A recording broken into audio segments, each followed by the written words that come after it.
Everyone, it's Sherry Truhlar with Red Apple Auctions, and today I want to talk to you about the 7 steps for successfully conducting a cash appeal at your next charity auction. Now, appeals go by many different names, so if that name doesn't sound familiar to you, you might be calling it something different.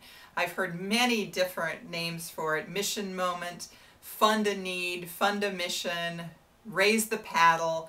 I don't know what you might be calling it, but it's that opportunity throughout the night or at a designated time in the evening when you are asking your guests to consider making a cash pledge to the cause. So they aren't getting anything in return, unlike a live auction where they are able to take something home. What they're going to take home from this experience is really simply the good feelings that come from helping someone else. These appeals have an opportunity to raise an awful lot of money for your event. There are some of the events that we do where the take is well over $100,000, but it's not uncommon at all to be in that $15,000 to $25,000, $30,000 range. Well, what I have noticed is that there are a few tips that you do want to follow for making sure that your appeal goes flawlessly. I could go in a lot more depth than what I'm about to share with you, but we also want to keep this to a time where you'll watch the video. So with that being said, let's first start off by making sure that we're selecting one item. We don't want to have 2 items or 4 items that we're raising money for. We really want to have one item or one cause. I've seen appeals go bad because they had 3 items and the crowd was confused, and as much as you try to explain that the money is just going towards a bucket which would then be fed out to buy these 3 things, it just becomes confusing to guests. So to make the biggest impact, stick with one thing. Number 2, you'll want to advertise the appeal. Just like you're going to be advertising the silent auction items and your live auction items and maybe whatever else you have going on that night, you're going to want to advertise the appeal. There's no reason that we need to surprise our guests at the end of the night and say, oh, by the way, raise your hand, we've got this other opportunity to give. It just needs to be worked into the program as part of your other festivities. You just want to make sure that wherever you're advertising, advertise the appeal. The third point here is to describe the need. So whatever it is that you have decided that you're raising money for, whether that is a singular item or a singular cause, like a service of some sort that you're trying to provide money for, you're going to want to describe that in order to get the guests on board as to why they should give. So in many cases that could be a video, a heartwarming video at a designated time throughout the night where people are focused on the video to learn what the cause is. In other cases, you might have someone who's a very good speaker get up and give a personal testimonial about what this service, this program has done for them and why they should give. Both of those are great ways to introduce your appeal. Third, you want to offer different pledge levels.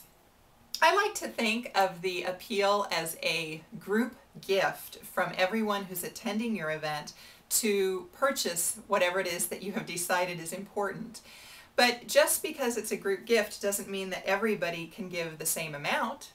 So because of that, you're going to want to offer different levels so that those people who can afford to give more feel comfortable giving more because there's a level for them, and that you're also including those people who aren't able to give as much, but they're able to raise their hand and participate in the process as well. Thereby, everybody can be part of the gift that evening.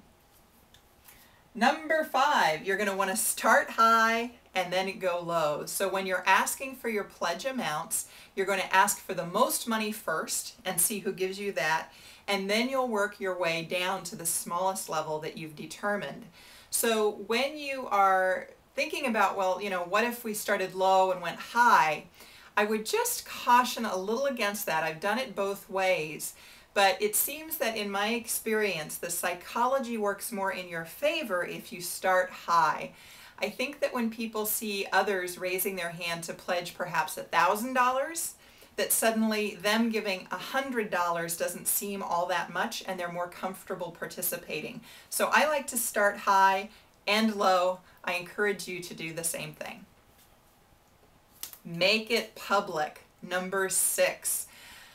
I have heard from many groups who prefer to use a pledge card on the table and have guests go ahead and write down what they will be pledging so that it's only known unto them. The problem with this is that when we are called to do something publicly, we tend to follow through more readily than if we're doing it in private.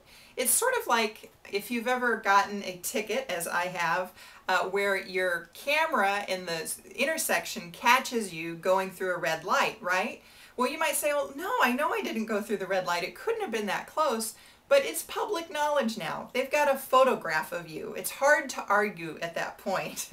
Well, the same is true of the pledge. When you ask people to raise their hand and other people see them raising their hand, there seems to be some energy swell from underneath that gets more people involved in the giving process.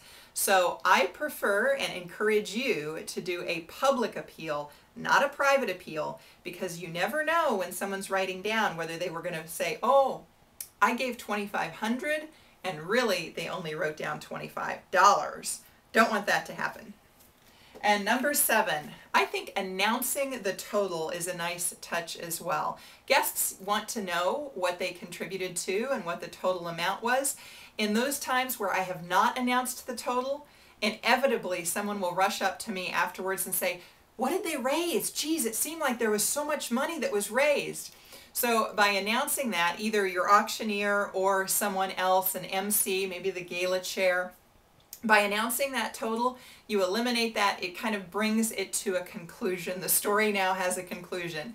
You've been able to introduce the story, have them raise their hand, which is the climax, and then here at the end we've wrapped it all up with a bow and been able to tell them what they accomplished that night. I'm Sherry Truhlar with Red Apple Auctions. If you're looking for other charity auction tips, you can visit our website.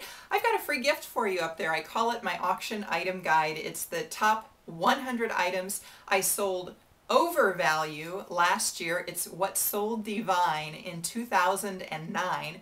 You can pick that up for free, instantly have it emailed to you at redappleauctions.com. Hey, thanks for watching.